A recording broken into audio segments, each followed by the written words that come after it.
Listo.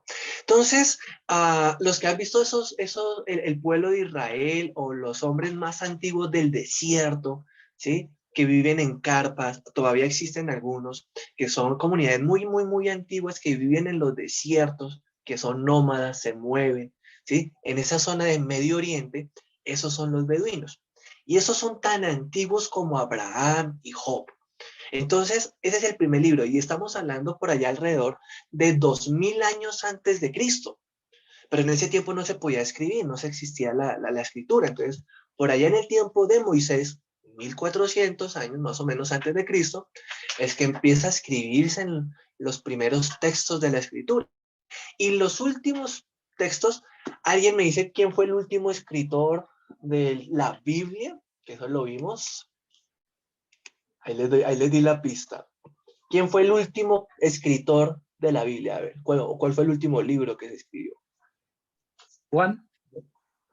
Mano Julio, el Evangelio de Juan. Muy bien. Y el apóstol Juan fue el último escritor, él escribió el Apocalipsis, pero ese no fue el último libro. El último libro fue el Evangelio de Juan. Y estamos hablando casi alrededor del año 90 después de Cristo. Entonces miren que hay 1600 años de recorrido. Muy bien, pero sigamos, porque esto es una abrebocas apenas. 3 idiomas. En 3 idiomas se escribió la Biblia. En hebreo, ahí en la foto ustedes pueden alcanzar a ver un poquito de cómo es la escritura hebrea. El Antiguo Testamento en su mayoría se escribió en hebreo. Y aquí no alcanza a aparecer en la pantalla, pero este que ven aquí debajo es arameo. Y arameo se escribió algunos fragmentos del Antiguo Testamento, como por ejemplo 7 capítulos del libro de Daniel y algunos textos o algunos fragmentos de la escritura de Esther, ¿sí? Esos fueron escritos en arameo. El resto del Antiguo Testamento es en hebreo. Y el Nuevo Testamento se escribió en griego. Bueno, sigamos. 40 escritores aproximadamente fueron los que escribieron la Biblia. 40 escritores. A ver, participemos. ¿Qué personajes se acuerdan? Nombren uno, cada uno nombre uno o dos, los que quieran, de personajes que posiblemente escribieron de pronto. A ver, arriesguémonos. Hermana Paola. Pablo. Pablo. Hermano Julio. Samuel. Samuel. Hermana Adriana. Pedro. Mi hermana Adriana. No te alcancé a escuchar, mi hermanita Adriana.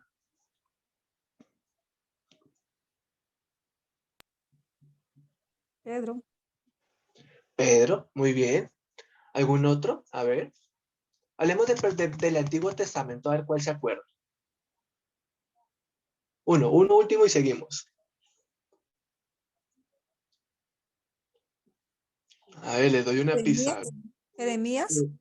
Hermana Adriana, Jeremías, muy bien. Hermana Merlin, ¿cuál dijiste? No, estaba pensando en que lo escribieron.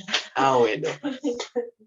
A ver, ¿cuál creen que fue el primero que empezó a escribir de los personajes bíblicos? Ahí les doy una pista. Comienza con M, su nombre. Comienza con M, hermana Adriana. Mateo.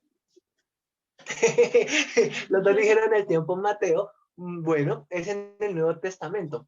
Pero el primer escritor, el primero Marcos. desde el Antiguo Testamento, si nos vamos para el Antiguo Testamento, que es más viejito que el Nuevo, ¿cuál sería el primer escritor? Comienza con M. Ana Moisés. Paola.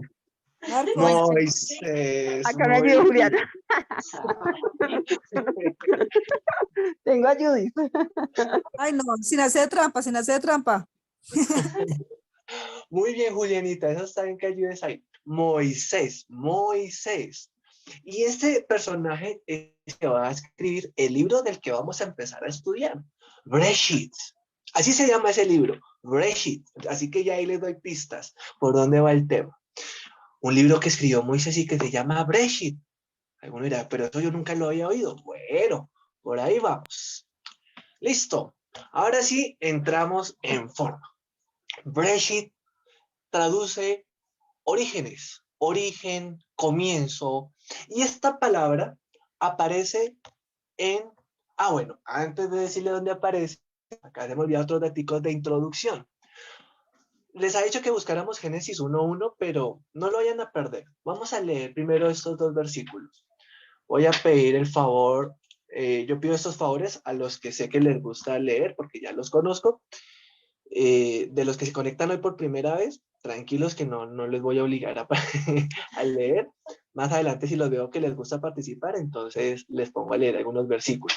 Voy a pedir el favor a mi esposa que me colabores leyendo, buscando Salmo 119, verso 1. Y voy a pedirle el favor a mi hermana Rosalba Roa. Ah, no, mentira, no. Tú no, porque te estás conectando ahí por primera vez, entonces no. Tranquila, puedes estar ahí cómoda. Hermana Magnolia, voy a pedirle el favor a mi hermana Magnolia que busque Salmo 119, versículo 105. ¿Listos? Entonces, cuando lo encuentre mi esposa, lo puede leer. Dice así la palabra de Dios: bienaventurados los perfectos de camino, los que andan en la ley de Jehová. ¡Wow! ¡Qué lindo! Escuchemos eso, ¿no? Vuélvelo a leer, por favor, para que escuchemos todos. Bienaventurados los perfectos de camino, los que andan en la ley de Jehová. ¡Wow! Ok, ok. Hermana Magnolia, ¿puedes leer tu texto, por favor? Amén. 119, 105.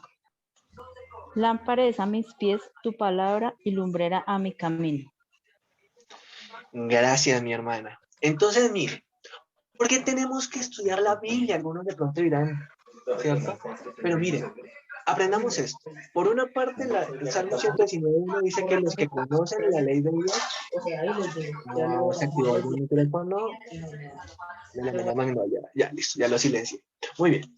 Por una parte, los que conocen la ley de Dios son dichosos, son felices. Así que entre tú más conozcas la palabra de Dios, más feliz vas a ser. ¿Por qué? Porque es que entre menos errores cometamos pues nos va mejor. Eso disfrutamos más, ¿cierto? Si nos equivocamos mucho, pues nos lamentamos mucho. Lo bueno de conocer la palabra de Dios es que si la estudias, vas a cometer menos errores en la vida. Por eso tu vida va a ser más dichosa. Ahora, el Salmo 119, 105 es precioso. ¿Y a qué nos lleva la reflexión? Sus palabras, la palabra de Dios, son como lámpara para nuestros pies. Así que piensa por un momento, si sientes que a veces caminas por oscuridad, que no sabes para dónde ir, la palabra de Dios te va a dar mucha luz. Ahora te hago pregunta. ¿En qué se escribió las primeras palabras humanas? Acá les voy a dar para que participemos libremente y dejemos volar la imaginación. ¿En qué creen que fue donde se escribió las primeras palabras humanas? ¿En dónde? A ver, hermana Magnolia. En piedras. En piedras. Hermano Julio. En papiro. En papiro. Listo, ahí hay dos participaciones, piedras, papiros. Bueno, vamos a empezar a aprender cosas muy chéveres. Los primeros elementos en donde se empezó a escribir palabras fue en las piedras, en las piedras. Antes de que existiera el papiro, que es una formación de papel bueno, de unas plantas, ¿cierto? Y de ahí se hace el proceso para sacar el papiro. Más antiguamente escribían sobre las rocas. Por ejemplo, cuando ustedes van por allá, no recuerdo si en las piedras de Tunja, aunque creo que me dicen que son las piedras del Tunjo, en Paca, creo que allá hay algunos escritos rupestres, ¿cierto? Indígenas, antiguos, y ahí se ven las marcas. No son los grafitis de hoy en día, ¿no? Que hacen algunos muchachos. No, ¿cierto? Hay unas marcas indígenas antiguas. Esa es la forma de escritura más antigua. Y les voy a decir algo. Moisés, que es el primer escritor de la Biblia, escribió en piedras. Sus escrituras, muchos de sus textos fueron en piedras. Así que mucho de lo que primero se escribió de la Biblia fue sobre piedras. Qué interesante. Ya después la tecnología mejoró y empezaron a transcribir algunas cosas que no se habían perdido, que se conservaron, las empezaron a escribir en rollos de papiro. Muy bien, entonces los dos están bien. Primero fueron y luego los papiros. Listos. Ahora, ¿por qué estoy hablando de todo esto? ¿Se acuerdan que les dije qué significaba la palabra Bereshit? Orígenes. Orígenes. ¿Sí? Entonces, vámonos para la palabra Bereshit. Ahora sí. Ahora sí. Para entenderla, vamos a abrir en Génesis capítulo 1, versículo 1. Allí vamos a encontrar esta palabra hebrea traducida. Y la traducción más exacta de esa palabra Bereshit son las 3 primeras palabras que aparecen en la Biblia. Las primeras 3 palabras. ¿Quién se anima a leer cuáles son esas 3 palabras? En el principio. Gracias, hermana Magnolia. En el principio. Y eso es lo que significa Bereshit.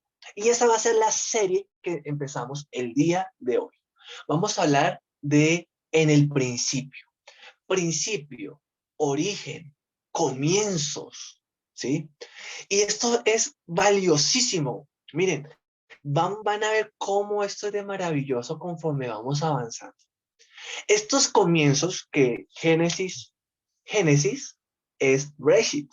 Bereshit traduce en el principio, o Génesis, o origen, o comienzo. Todas estas palabras son lo mismo. Entonces, ya sabemos cuál es el libro que vamos a estudiar. ¿Cuál es el libro de la Biblia que vamos a estudiar? A ver, ¿quién me lo responde? Génesis. Hermana Magnolia, señora.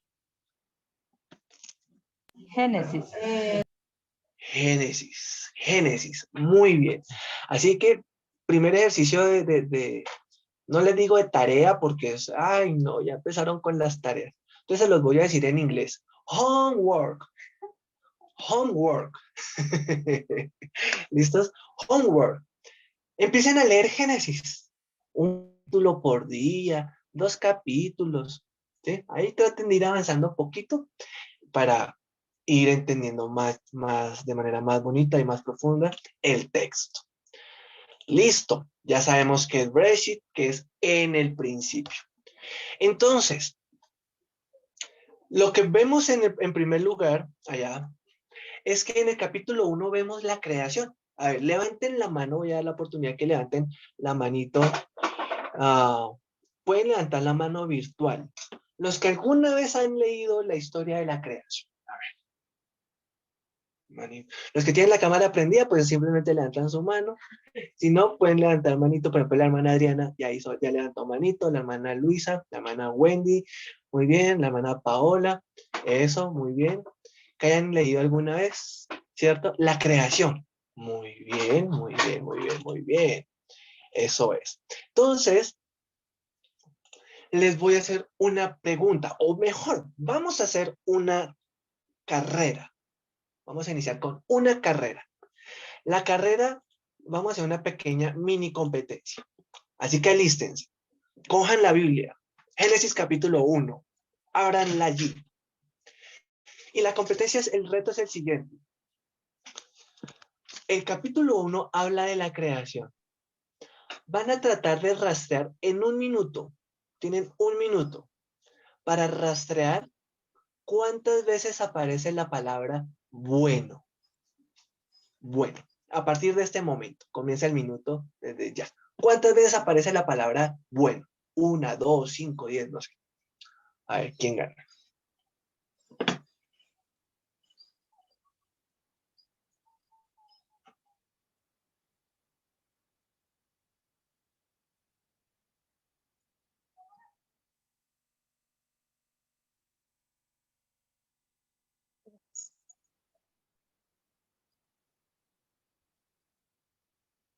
Quedan 30 segundos.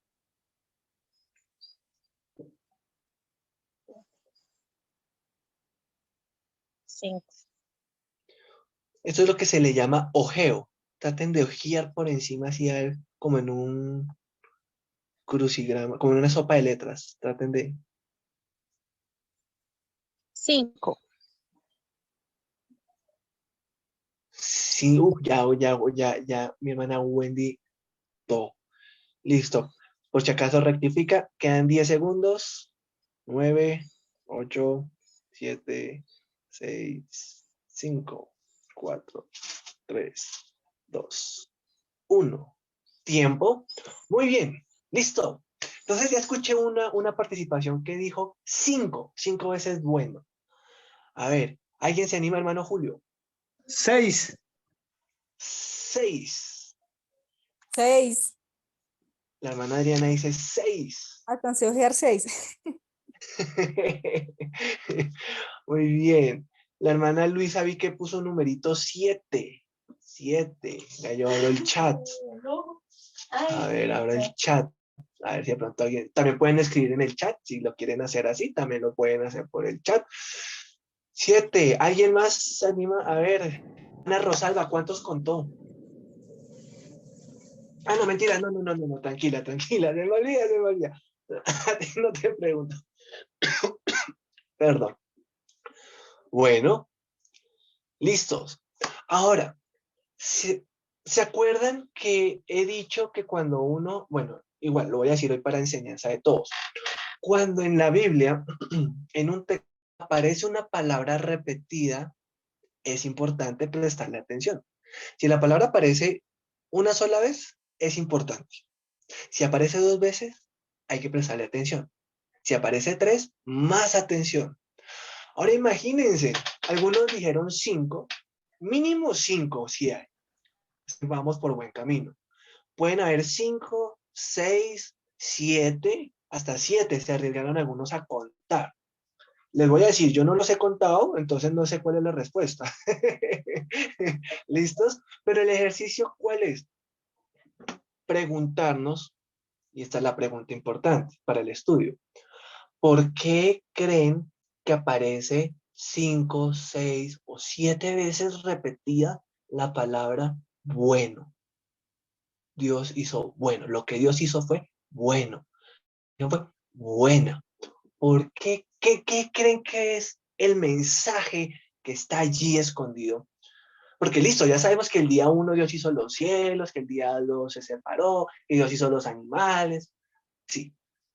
Pero pensemos, ¿por qué es tan importante la expresión bueno en Génesis capítulo 1? Mientras que si alguien quiere participar, adelante. Si no, yo voy avanzando.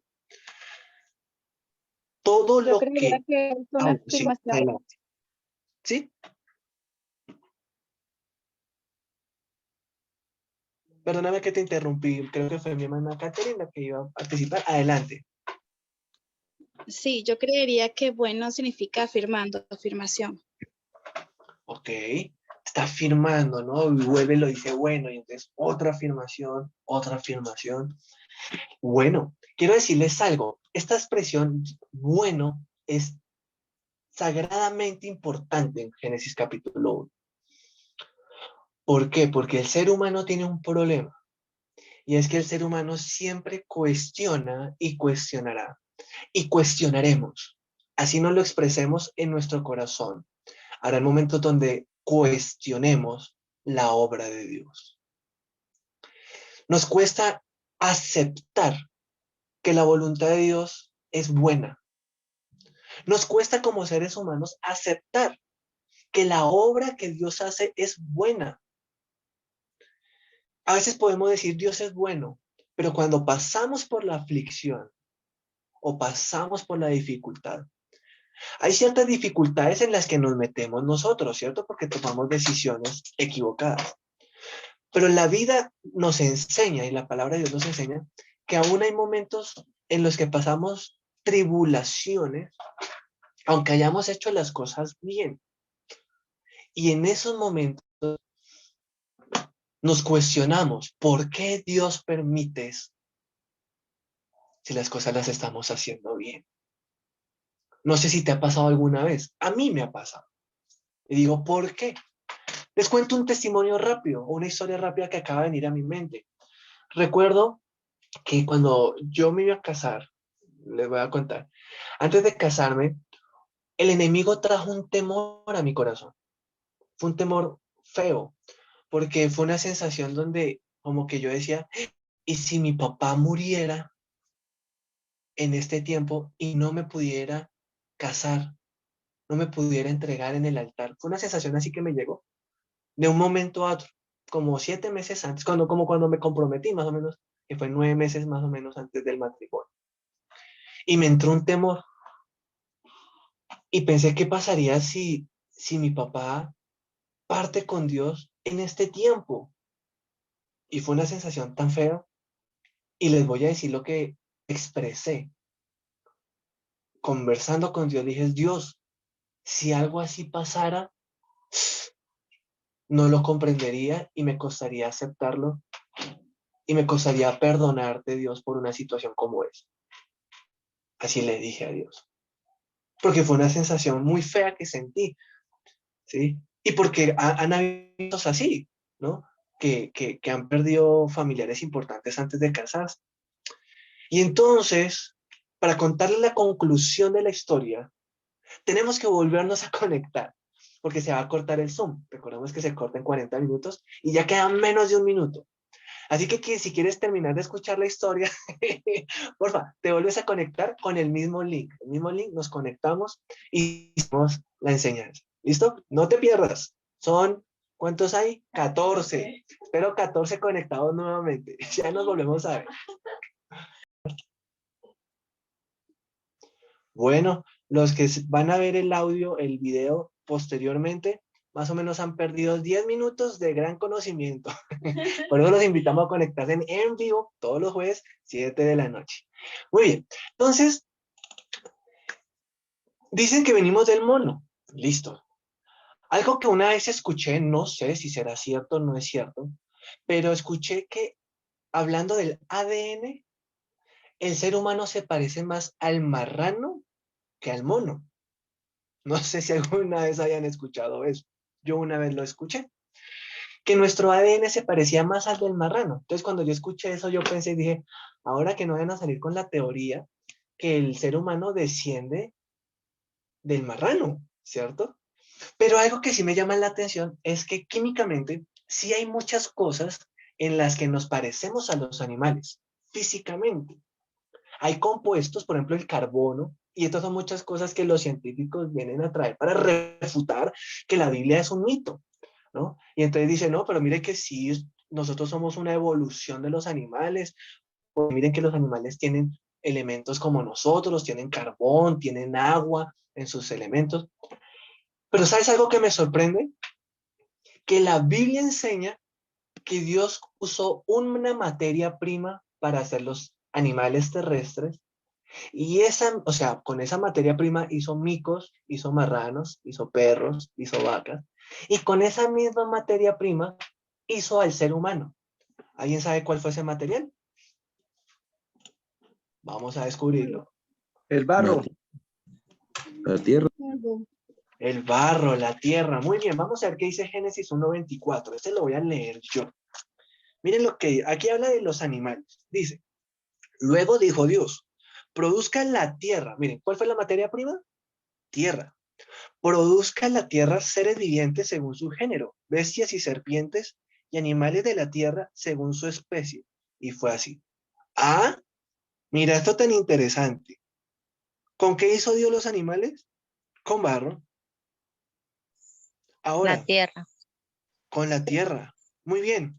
Ahora les voy a dar otro punto científico. Devolvámonos al versículo 20. Dijo Dios, produzcan las aguas, seres vivientes y aves que vuelen sobre la tierra en la abierta expansión de los cielos. Y creó Dios los grandes monstruos marinos. Entonces, pregunta, ¿con qué materia prima usó Dios para crear los peces y las aves? Agua. Ajá. Agua. Muy bien. Miren qué interesante. La Biblia nos habla de los dos elementos básicos para la vida. Las aves y los peces, Dios usó el agua para diseñarlos, para formarlos. Y la tierra la usó para constituir animales. Esto científicamente tiene mucho soporte. ¿Y por qué nos parecemos en algunas cosas del ADN al mico, al marrano? Entonces, fácilmente podemos responder, no es porque vengamos de ellos, es que fuimos hechos de la misma materia prima. Así que los parecidos no contradicen a Dios, al contrario, confirman lo que la Biblia dice. ¿Listos? Ahora veamos en materia prima que usó Dios para hacer al hombre. En el capítulo 2, verso 7. A ver, ¿alguien se anima a leerlo? Ana Wendy. Entonces Jehová Dios formó al hombre del polvo de la tierra y sopló en su nariz aliento de vida y fue el hombre un ser viviente. Muy bien, muchas gracias. Así que, hermanos, la realidad es que animales y ser humano fueron hechos con la misma materia prima. Ahora, una pregunta casual. Esta se sale un poquito ahí del tema, pero son tipsitos de la vida. Si ustedes ven el dibujo, ese esqueleto que se ve ahí en el dibujo, ¿de qué animal es? Un dinosaurio. Un dinosaurio. Pregunta, Un ¿será que Dios hizo dinosaurios? Un phrase puro.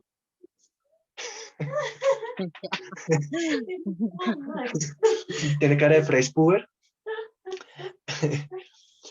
Bueno, este es un Yo tipcito digo que se sale del tema, pero en Job capítulo 40 aparece un animal que se llama el behemoth. El behemoth. Y el behemoth dice que es un animal grande, que sus piernas son como bronce, son fuertes. Y se consideraría, hay tres interpretaciones de este animal. Dice que es fuerte, muy fuerte, su tronco es como un roble, sus extremidades son como troncos y su cola es como un cedro poderoso. Hay tres posibles interpretaciones de ese versículo. Uno, que fuera un mamut o un elefante, o sea, el anterior del elefante, que es un mamut. Pero el problema del mamut es que el mamut tiene una cola chiquita, entonces no la puede mover como un cedro. Entonces, la otra opción que se interpreta es que sea un cocodrilo, que es fuerte y también tiene una cola tremenda. Pero una tercera opción es que podría ser un dinosaurio. Dinosaurio comía hierba, y ahí habla de que come hierba, y habían dinosaurios herbívoros, según la ciencia, y la cola de los dinosaurios sí son como roles. Entonces, misterios de la Biblia. Acá no les puedo dar la respuesta y nadie podrá saber la respuesta si sí o si no, pero ahí está un tipcito. ¿Qué me interesa? Que pensemos ahora cuál es la diferencia entonces entre el animal y el ser humano. Si los dos fuimos hechos con tierra, entonces, ¿cuál es el secreto diferenciador esencial entre los animales y el ser humano? Se encuentra en el Génesis alma. 1, muy bien, el alma. Génesis 1, 26 al 27 nos dice que Dios creó al hombre a su imagen. Y esta es la clave. Este es el fundamento. No se imaginan ustedes, mire, esto no es solo para la fe cristiana. Esto es para enfrentar leyes políticas. Esto es para enfrentar muchas cosas sobre el valor de la vida humana, la dignidad humana, en todas sus esferas, en todas sus etapas. Y es que la vida humana vale y está por encima de aún los animales, porque el ser humano fue creado a imagen de Dios. Y esa imagen de Dios se relaciona con lo que dice mi hermana Wendy muy bien, que es el tema del alma, del espíritu.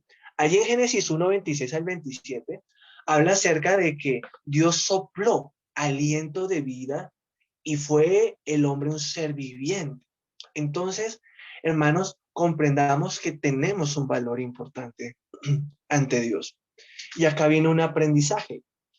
No importa, y te lo digo de parte del Señor, no importa si eres grande, chiquito, gordo, flaquito, negro, blanquito, pelirroja, pelinegra, ojiazul, ojichina, ojigrande, ojichiquita, dientes derechos o dientes torcidos. No importa. Tú eres creación de Dios, hecho y hecha a imagen de Dios, y tú vales demasiado. Así que nunca permitas que lo que otros hablan de ti suene más en tu oído de lo que Dios habla de ti. Y lo que Dios dice es, tú eres mi creación favorita, tú eres mi creación superior, porque eres creación hecha a imagen de Dios. Así que, hermanos, eso es maravilloso. Muy bien. Avancemos. Ya avanzamos 2 capítulos de Génesis y nos vamos para el tercero.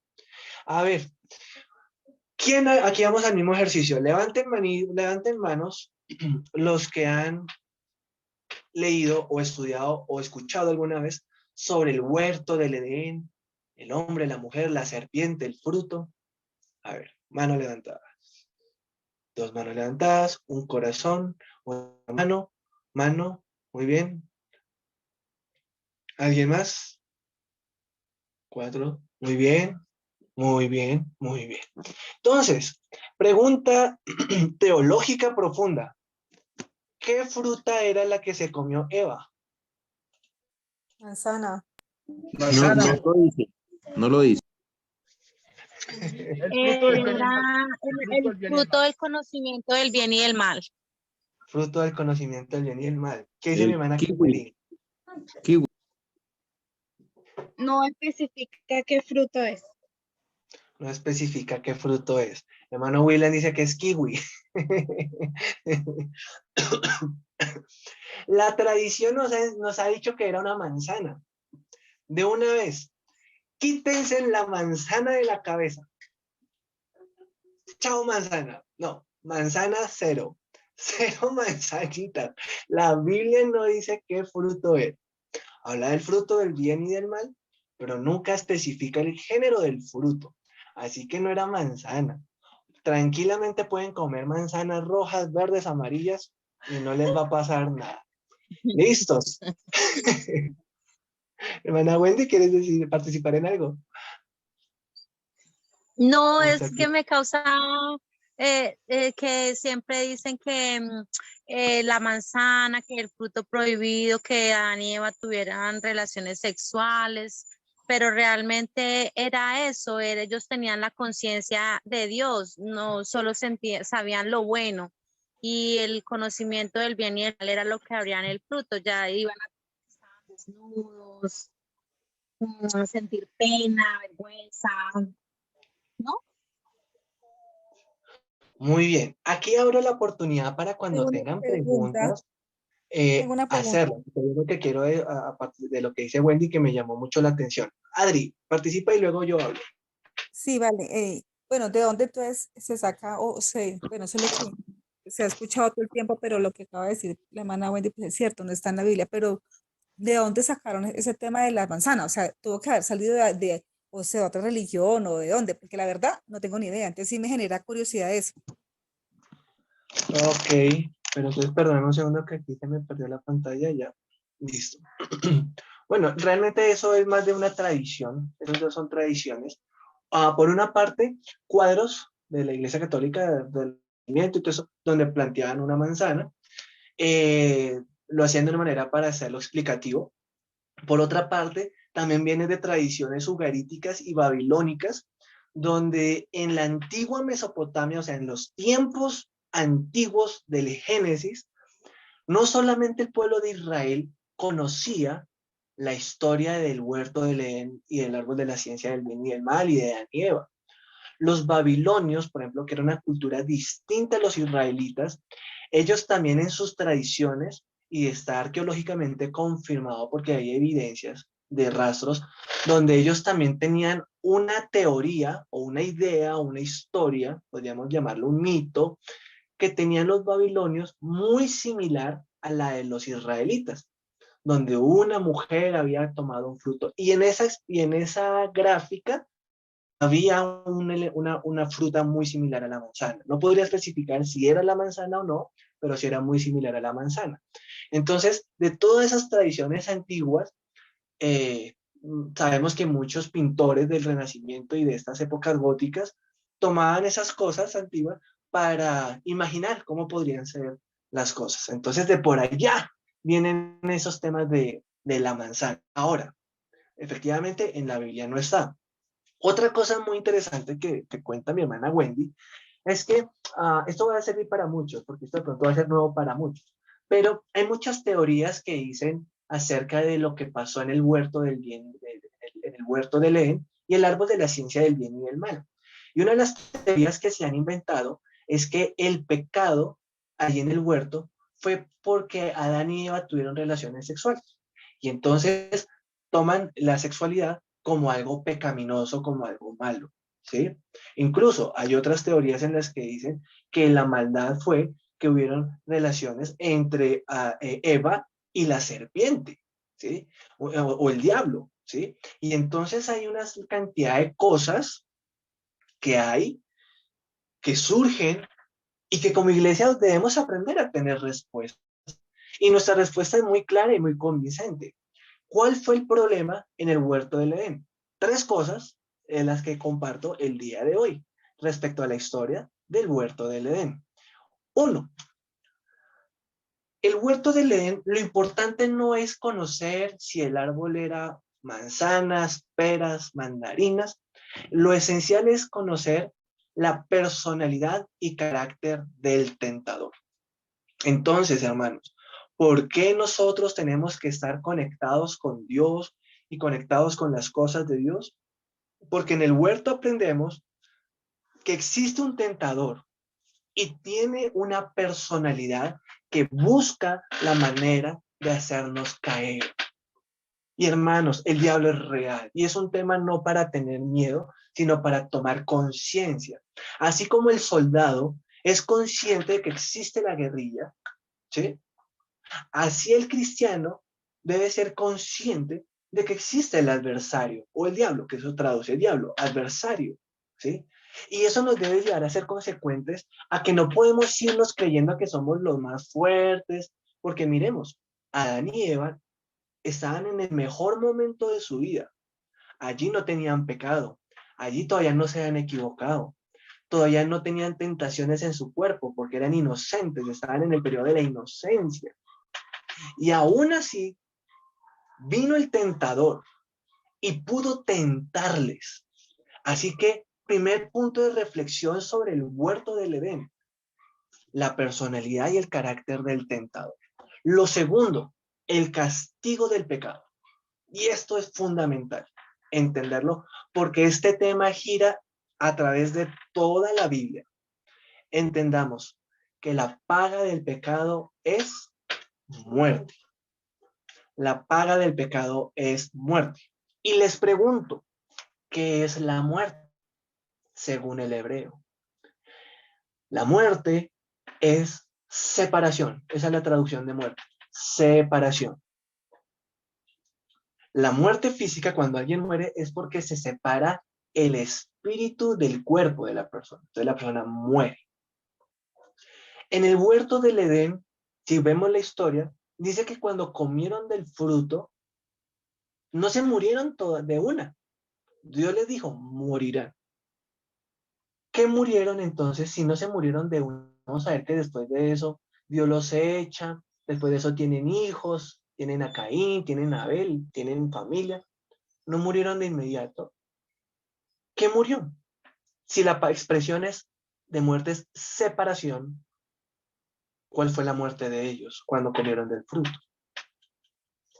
Fue la separación espiritual. Fue la muerte espiritual. ¿Y cuál es la muerte espiritual? Cuando el ser humano se separa de Dios. Eso es muerte espiritual. Separación de Dios. ¿Qué fue lo que pasó en el huerto? Lo que pasó en el huerto fue que Adán y Eva fueron separados de Dios. Y eso es lo profundo del momento cuando Dios los expulsa del huerto. El tema no es saber en dónde está el huerto, si está en Mesopotamia, en Irak, en Israel, en dónde está el Edén, no. Lo esencial es entender el mensaje del huerto del Edén, es entender que cuando el ser humano se separa de Dios, muere espiritualmente. Y ese es el castigo del pecado. Tercero, bueno, este es el versículo más importante del libro de Génesis. Génesis capítulo 3, 15. Y antes de leerlo, les voy a decir aquí las 3 cosas más importantes de la tentación y la caída. Entender la personalidad y carácter del tentador, número 1. Número 2, entender el castigo del pecado. Y número 3, entender el sacrificio. El sacrificio. Y vamos a ver eso. Alguien que quiera leer a Génesis 3, se me perdió, 3:15. Pueden abrir su micrófono y yo les doy el espacio para participar. Génesis 3:15, el versículo más importante. Hermano William, adelante. Haré que tú y la mujer sean enemigas, lo mismo que tu descendencia y su descendencia. Su descendencia te aplastará la cabeza y tú le morderás el talón. Mis hermanos, este es lo más importante de Génesis. ¿Por qué? Porque es una promesa mesiánica. Esta es la primer promesa que aparece en la Biblia. Miren, hermano, lo más antiguo, de los libros más antiguos, aparece la promesa de que vendría el Mesías, de que vendría Jesucristo, que vendría el Salvador. De eso se trata Génesis 3:15. Esa promesa toda rara que Dios le da a Eva allí en el huerto. ¿Qué es lo que le está diciendo a Eva prácticamente? Lo que le está diciendo a Eva es que de la naturaleza humana, o sea, de tus generaciones, de tu simiente, o sea, tus hijos, de tus hijos, de tus hijos, vendrá el Mesías. Vendrá aquel que derrotará al diablo y derrotará el poder del diablo, que es la muerte, el pecado. Jesús, eso es lo que vino a hacer en la cruz, a aplastar. En la cruz se ve el simbolismo claro de esta escena. Está Satanás hiriendo, porque es lo que dice allí, la serpiente, la simiente, o sea, el hijo de la serpiente morderá en el talón del hijo de la mujer. Pero el hijo de la mujer aplastará la cabeza. ¿Qué quiere decir esto? Que el diablo heriría al Mesías, pero el Mesías derrotaría al diablo. Y eso fue lo que pasó en la cruz. Jesús está en la cruz. ¿Quién lo puso allí? Lo puso el Padre y se puso él mismo. Y Dios usó a ti y a mí, a los hombres, y usó al mismo diablo para colgarlo en la cruz. Y está allí Jesús expuesto en la cruz y Satanás lo está hiriendo, lo hiere, lo hiere.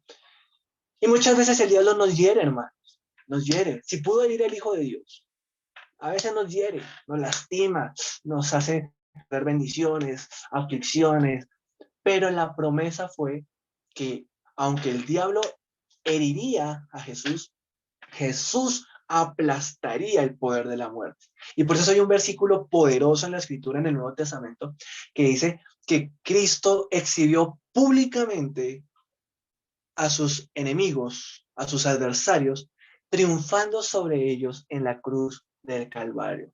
Así que, hermanos, tanto usted como yo estamos siguiendo a un Dios victorioso. Y tienes la elección, o seguir a un Dios victorioso, o seguir los gustos de un diablo derrotado. Pero tú decides qué hacer, como tuvo que tomar la decisión Adán y Eva en el huerto. O vivir para Dios, o vivir en el pecado. Y ahí es la lucha. Y ahí es donde vamos. Entonces, los tres elementos era el sacrificio. ¿Se acuerdan que Jesús es el sacrificio de Dios? Pues miremos lo que dice Génesis 3:21. Allí ya Dios empieza a mostrar cómo va a solucionar el problema del huerto del Edén. Versículo 21. Hermana Paola. Ah, no, le está conectando. Le di el micrófono activo. ¿Alguien quiere leer el versículo 21 de capítulo 3? Hermano Julio. Sí, señor. Y Jehová Dios hizo al hombre y a su mujer túnicas de pieles y los vistió. Bueno, con eso vamos a terminar. Esta parte es muy linda y quiero que esto te lo lleves en el corazón en esta noche. Piensa por un momento lo que te voy a ir contando. Dios hizo todo perfecto. Dios hizo todo bueno para que nosotros disfrutáramos las bendiciones de Dios. Pero Dios no quería que le obedeciéramos de manera autocrática y que tocaba hacerlo, sino de manera libre. Y en esa libertad nos dio libre albedrío. Y en el libre albedrío preferimos hacer el mal que hacer el bien. Decidimos hacer lo que le desagrada a Dios. Decidimos engañar, decidimos robar, decidimos matar, decidimos estafar, decidimos adulterar, decidimos hacer muchas cosas que iban en contra de Dios. Le dolió al corazón de Dios esto. Y lo que más le dolió no fue ni siquiera el mismo pecado. Lo que le dolió al Padre fue separarse de nosotros, que nosotros tuviéramos que vivir alejados de Él. Porque, ¿qué padre quiere vivir lejos de sus hijos? Pero el Dios creador tuvo que separarse de su creación. Y eso fue lo que le dolió. Y aunque los alejó, no los abandonó del todo. No los abandonó. Dice la palabra de Dios que los vio solos, los vio desnudos, los vio con frío. Ellos se habían hecho unas higueras, unas túnicas con higueras, con hierbas, con plantas para ocultar su desnudez, su vergüenza, para ocultar su pecado. Y esas hierbas representan la religiosidad de nosotros y nuestras buenas obras. Queremos con nuestras buenas obras tapar nuestro pecado y nuestras vergüenzas. Pero Dios sabe que no podemos tapar nuestras vergüenzas de esa manera, porque Dios lo ve todo. Y entonces lo que Él hace es matar a un inocente. Allí hubo una víctima que no fue la culpable, no fue la que pecó, pero fue la que Dios sacrificó. No sabemos qué animal fue, pero fue un animal que tuvo que morir y fue sacrificado para quitarle la piel. Y pensemos por un momento a Dios creador matando a una de sus criaturas que creó con tanto amor, sacrificándola, quitándole la piel, para dársela a Adán y Eva, para cubrir sus desnudez. La enseñanza teológica de esto es profunda y sencilla. El sacrificio del inocente, que era una representación de Cristo, es Cristo el único que puede tapar, borrar y desaparecer nuestra vergüenza y nuestro pecado. Porque nuestras obras que representan esas higueras, esas delantales hechos por nosotros mismos, nunca podrán tapar la desnudez y el pecado delante de Dios. Solo el sacrificio propicio, es una palabra importante, un sacrificio propicio para tapar nuestra desnudez. A pesar de que le dimos la espalda a Dios, a pesar de que Adán y Eva prefirieron obedecer al diablo antes que obedecer a Dios, aún así, la gracia de Dios ya se ve desde Génesis. La gracia de Dios no aparece en Mateo, en el Evangelio. Algunos dicen, el Antiguo Testamento habla de la ley, un Dios duro, un Dios cruel, y el Nuevo Testamento habla de un Dios amoroso. Están equivocados. El Dios de amor aparece desde las primeras páginas, en el Génesis capítulo 1, 2 y 3, haciendo todas las cosas buenas para nosotros y aun cuando fallamos, buscando la solución para nuestros pecados, sacrificando al inocente por el culpable. De eso se trata Génesis capítulo 1, 2 y 3. ¿Cuántos dicen amén? Amén. Amén. Muy bien. Hasta aquí vamos hoy. Orígenes, Breshit. ¿Alguien aprendió cómo se dice la expresión de Génesis, origen en hebreo? A ver si aprendimos cómo pronunciarlo. ¿Alguien se anima? Breshit. Reshit. Muy bueno. Breshit. Listo, Breshit. con T al final. Breshit. Muy bien. Breshit. Breshit, ¿por qué lo dice así, hermano William? Breshit. Muy bien. Muy bien, mis hermanos. Muy bien. Por aquí arrancamos los orígenes. Los orígenes. Y vamos a ver con cada historia, con cada familia, con cada situación. No se imaginan todo lo que vamos a aprender. Hace 31 años aprendí a leer. Y en la escuela dominical, desde antes que aprendiera a leer, me enseñaron estas historias. La creación, el huerto y lo que viene. Pero esta semana estaba tan emocionado estudiando esto que yo decía, Señor, ¿cómo resumo, cómo resumo esto en enseñanzas que no sean tan extensas, pero que tengan verdades esenciales para nuestra vida práctica? Y me emocioné mucho y espero que te emociones y que te animes, porque grandes secretos de Dios hay a través de Génesis. Y Dios te va a hablar, Dios te va a transformar y Dios te va a llevar a otro nivel a través de este camino. Así que mis hermanos, siendo las 8:19 de la noche, damos por terminado Tu Amor en Letras. El que quiera prender su micrófono para despedirse lo puede hacer. El que quiera prender su cámara también. El que no, tranquilos. Nos vemos dentro de 8 días, próximo jueves, 7 de la noche en Tu Amor en Letras. Dios me los bendiga y Dios me los guarde. Feliz noche. Chao, chao. Chao, chao, bendiciones. Chao, chao. Buenas noches. Bendiciones. Bendiciones, para todos. familia. Noche, muchas gracias. Feliz Muchas noche. gracias. Un abracito a todos. Bendiciones, familia. Dios los bendiga. Amén. Bendiciones.